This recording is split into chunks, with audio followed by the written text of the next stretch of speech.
Hello friends, welcome to Kalyani சுலகம். நம்ம இன்றைக்கி இந்த வீடியோவில் மூணாறு ட்ரிப்பு தாங்க கண்டினியூ பண்ண போகிறோம். டே 4 கண்டினியூ பண்ண போகிறோம். ஆனால் நம்ம இப்போ மூணாறுலேருந்து கீழே பழனிக்கு வந்துட்டோம். கார் டிரைவர் எங்களை நல்லபடியாக பழனிக்கு கொண்டு வந்து ட்ராப் பண்ணிட்டாருங்க. ட்ராப் பண்ணிவிட்டு அவர் கிளம்பி போயிட்டார். இப்போ நாங்கள் பழனியில் தான் இருக்கிறோம். பழனியில் நடந்து வந்துக்கிட்டு இருக்கோம். எல்லா லக்கேஜையும் தூக்கிட்டு நடக்கிறது அப்படின்றது ரொம்ப சிரமமாக இருந்தது.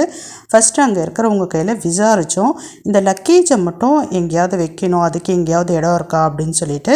ஸோ அங்கே பக்கத்தில் இருந்தவங்களாம் சொன்னாங்க, லக்கேஜ் வைக்கிறதுக்குன்னு ஒரு ரூம் இருக்குது, அங்கே நீங்கள் பே பண்ணிங்கன்னா வச்சுக்கலாம் அப்படின்னு சொல்லிட்டு சொன்னாங்க. இப்போ நாங்கள் அந்த லக்கேஜ்லாம் வைக்கக்கூடிய இடத்துக்கு தான் வந்திருக்கோம். 30 ருபீஸ் பே பண்ண சொன்னாங்க. பே பண்ணிட்டோம். ஒரு கபோர்டு, ஒரு லாக் அண்ட் கீயும் கொடுத்தாங்க. எங்களுடைய லக்கேஜ் எல்லாத்தையும் அதில் சேஃபாக வச்சுட்டு லாக் பண்ணிவிட்டு கீ எடுத்துக்கிட்டோம். கடைசியாக லக்கேஜ் எல்லாம் எடுக்கிறப்ப கீ அவங்கக்கிட்ட ரிட்டர்ன் பண்ணிடணும்னு சொல்லிட்டு சொன்னாங்க. இப்போ நாங்கள் கோவிலுக்கு தாங்க போயிட்டுருக்கோம்.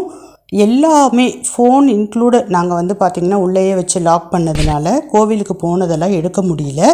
நாங்கள் நடந்து தான் போனோம். நடந்து போனதுனால ரொம்ப குயிக்காகவே சாமியை பார்த்துட்டோம். ரோப் காருக்கெலாம் வெயிட் பண்ணுறதா இருந்தால் 4 ஹவர்ஸ், கிட்டத்தட்ட 8 மணிக்கு மேலே ஆகிடும் அப்படின்னு சொல்லிட்டு சொன்னாங்க. அதனால நாங்கள் நடந்தே போய் சாமியை பார்த்துட்டு வந்துட்டோம். நாங்கள் ஏற்கனவே ஆன்லைனில் வீராஸ் ட்ராவல்ஸில் பார்த்திங்கன்னா பஸ் புக் பண்ணியிருந்தோம். அது சென்னைக்கு ரிட்டன் ஆகிறதுக்கு நாங்கள் ஏற்கனவே ஆன்லைனில் வீராஸ் ட்ராவல்ஸில் பஸ் பார்த்திங்கன்னா புக் பண்ணிட்டோம். 8:30 மணிக்கு கரெக்டாக பஸ் வந்துடும் சொன்னாங்க. ஸோ இப்போ டைம் பார்த்திங்கன்னா ஒரு 4:30 மணி தான் ஆகுது. இன்னும் 4 மணி நேரம் என்ன பண்ணுறதுன்னு யோசிக்கிறப்ப தான் பக்கத்தில் இருந்தவங்க சொன்னாங்க, இங்கே பக்கத்துலேயே பார்க் இருக்குது, நீங்கள் அங்கே போய் நீங்கள் பசங்களை சுற்றி காமிக்கலாம் அப்படின்னு சொன்னாங்க. ஸோ நீங்கள் இங்கேருந்து பார்க்குக்கு கூட நடந்து போகணுன்னு அவசியம் கிடையாது. இங்கே பேட்ரி கார் வரும், அந்த காரில் ஏறினீங்கன்னா அவங்க கொண்டு போய் விட்டுடுவாங்க அப்படின்னு சொல்லிட்டு சொன்னாங்க. இந்த பேட்ரி கார் பயணம் அப்படின்றது எங்களுக்கு புதுசாகவும் அதே சமயம் ரொம்ப சந்தோஷமாகவும் இருந்தது, ரொம்ப வித்தியாசமாக இருந்தது. வாங்க எங்களோட சேர்ந்து நீங்களும் பேட்ரி காரில் பயணம் பண்ணலாம். பேட்ரி காரில் ஏறிட்டோங்க. இதுக்குன்னு தனியாக எந்த சார்ஜுமே பண்ணவே இல்லை, 1 பைசா கூட வாங்கவே இல்லை. இது முழுக்க முழுக்க ஃப்ரீ சர்வீஸ் தானா, எல்லாருக்குமே கிடையாதுங்க, பக்தர்களுக்கு மட்டும், பழனிக்கு வரக்கூடிய பக்தர்களுக்கு மட்டும் நடந்து போகாமல் இந்த பேட்ரி காரை யூஸ் பண்ணிக்கலாம் அப்படின்னு சொல்லிட்டு சொன்னாங்க. அதாவது அந்த கோவிலை சுற்றி எங்கே வேணாலும் ஏறிக்கலாம், எங்கே வேணாலும் இறங்கிக்கலாம். இப்போ நாங்கள் பார்த்திங்கன்னா பார்க்குக்கு போகிறோம். ஆனால் பார்க்குக்கு முன்னாடியே அவங்க இறக்கி விட்டுடுவாங்க. அங்கே இருந்து பார்த்திங்கன்னா நடந்து நாங்கள் பார்க்குக்கு போகிறோம். இந்த பேட்ரி கார் பயணம் அப்படின்றது எங்களை ரொம்பவே உற்சாகப்படுத்திடுச்சு. நீங்கள் யாராவது பழனிக்கு போனீங்கன்னா மறக்காமல் இந்த பேட்ரி கார் பயணத்தை நீங்களும் அனுபவித்து சந்தோஷப்படுங்க. பசங்களும் என்ஜாய் பண்ணாங்க, நானும் என்னுடைய வீட்டுக்காருமே பார்த்திங்கன்னா ரொம்ப என்ஜாய் பண்ணோம். அதில் உட்காந்துட்டு நல்லா ஓப்பன் பிளேஸாக சுற்றி பார்க்குறதுக்கு ரொம்ப நல்லா இருந்தது. முழுக்க முழுக்க பார்த்திங்கன்னா கோவிலை நல்லா சுற்றி பார்த்துட்டோம். இப்போ எங்களை இறக்கி விட்டுட்டாங்க. இப்போ அந்த பார்க்குக்கு தான் நாங்கள் போயிட்டுருக்கோம். இப்போ பாருங்கள், நாங்கள் நடந்து போயிட்டுருக்கோம். போகிற வழி ஃபுல்லாக நிறைய கடை இருந்தது. அதனால் அந்த கடையை பார்க்குறதுக்கே பார்த்திங்கன்னா அந்த 4 மணி நேரம் சரியாக போயிடுச்சு. உண்மையை சொல்லணுன்னா நாங்கள் பார்க்குக்கு போகவே இல்லை. நிறைய கடை இருந்ததுனால அங்கேயே சுற்றி பார்த்துட்டு அங்கேயே பார்த்திங்கன்னா டைம் ஸ்பெண்ட் பண்ணிட்டோம். இன்னும் நாங்கள் சாப்பிடவே இல்லை. இந்த மானுப்பட்டையில் இளநீர் குடித்தோம் இல்லைங்களா, அதோடு அவ்வளோதான். அதுக்கப்புறமேட்டு அங்கேருந்து அப்படியே லக்கேஜ் எல்லாம் வச்சுட்டு முதல்ல சாமியை பார்த்துட்டு வந்துடலாம் அப்படின்ட்டு சாமியை பார்த்துட்டு இப்போ அடுத்ததான் வீடியோ போயிட்டுருக்கு. எனக்கு ரொம்ப பசிக்க ஆரம்பிச்சிக்கிச்சு. அதனால் சரின்னு சொல்லிவிட்டு அங்கே கூழ் விற்றுட்ருந்தாங்க, கம்பங்கூழ், கேப்பங்கூழெல்லாம் விற்றுட்ருந்தாங்க. பசங்க கையில் கேட்டால் அவங்க 2 பேருமே வேணாம் அப்படின்னு சொல்லிட்டாங்க. என் வீட்டுக்காரர் வேணான்னு சொல்லிட்டாரு. பட் எனக்கு ரொம்ப ஆசையாக இருந்தது குடிக்கணும் அப்படின்னு சொல்லிட்டு. இது பார்த்திங்கன்னா ஒரு சொம்பு கம்பங்கூழ் 30 ரூபா சொன்னாங்க. 30 ரூபா கொடுத்து வாங்கியாச்சு. இதுக்கு சைட் டிஷ் தாங்க ஹைலைட்டு.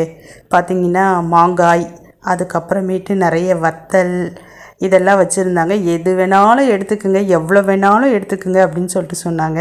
எனக்கு அங்கே இருந்ததுலேயே மாங்காய் தாங்க ரொம்ப ரொம்ப பிடிக்கும். அந்த கலர் வேறு என்னை ரொம்ப அட்ராக்ட் பண்ணிச்சு. அது செயற்கை கலராக என்னன்னு சொல்லிட்டு தெரியல. ஆனால் எனக்கு வந்து பார்த்திங்கன்னா அந்த கலரை பார்க்குறப்ப அப்படியே காரம் சாரமாக சாப்பிட்ணும் போல் இருந்தது. அந்த மாங்காவையே தொட்டு தொட்டு சாப்பிட்டுட்டு இருந்தேன். கூடுதலாக வந்து பார்த்திங்கன்னா இது ஏதோ ஒரு வத்தல் சொன்னாங்களே, பேர் ஞாபகம் இல்லை. இந்த வத்தலையும் தொட்டு சாப்பிட்டா ரொம்ப சூப்பராக இருந்தது. அவளுங்களை கேட்டால் சொல்லவே தேவையில்லை, வேணவே வேணான்னு சொல்லிட்டாளுங்க. இப்போ நான் அங்கேருந்து கம்பங்கூழ் குடிச்சிட்டு அடுத்ததாக நடந்து போயிட்டுருக்கோம்.